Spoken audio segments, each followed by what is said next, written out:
आजकल देखिए मेन हमारा मकसद क्या रहता है, धन कमाना। और धन कमाने में दो मार्ग ही आते हैं, एक तो कायदा का और एक फायदा का। और उसमें अक्सर लोग क्या चुनते हैं, फायदा। जिसमें उनका फायदा हो रहा है वो उसी मार्ग पर बढ़ना पसंद करते हैं। ऐसे में मैं आपसे यह जानना चाहूंगी कि हमें कायदा अपनाना चाहिए या फायदे को पहले देखना चाहिए? जी, बहुत बहुत सुंदर। आज हम जिस एज से गुजर रहे हैं वहाँ पर अधिकांश स्थिति ऐसी ही बनी हुई है कि लोग धन के लिए अपने जितने भी नियम हैं, जितने भी कर्तव्य, उन सबको बिल्कुल तिलांजलि दे चुके हैं, साइड में रख चुके हैं, और वह वास्तव में ठीक नहीं। और आपने बहुत बढ़िया कहा, एक क्रांतिकारी भक्त थे, भक्त राम शरण दास जी, पिलखुआ गाजियाबाद के निकट वहाँ निवास करते थे। और वो प्रायः अपने प्रवचनों में ये बात कहते थे कि भाई कायदे और फायदे के दो मार्ग जाते हैं, प्रायः लोग फायदे का मार्ग चुनते हैं, कायदा छोड़ देते हैं। पर कायदे का मार्ग चुना जाए तो सदैव उसमें फायदा ही होता है।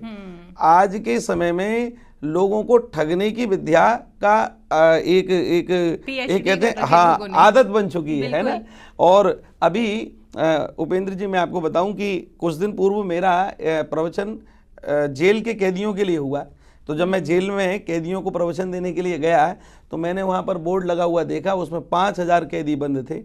मैंने जेलर साहब से ऐसे पूछ लिया कि साहब ये इतना क्राइम है, यहाँ 5000 कैदी बंद हैं, तो ये सब के सब क्रिमिनल्स हैं? तो बोले नहीं नहीं, ये कोई ऐसे मर्डरर नहीं है, ये इन्होंने कोई डकैती नहीं डाली, पर ये इनमें से 4000 से अधिक कैदी वो हैं जिनको कम समय में अधिक पैसा कमाने की इच्छा थी, और उन्होंने सही रास्ता छोड़ दिया, कायदे का रास्ता छोड़ दिया, फायदे का अपनाया, 420 करने लगे और बस जेल में आ गए। यानी कि कुछ ना कुछ गड़बड़ी की और जेल में आ गए।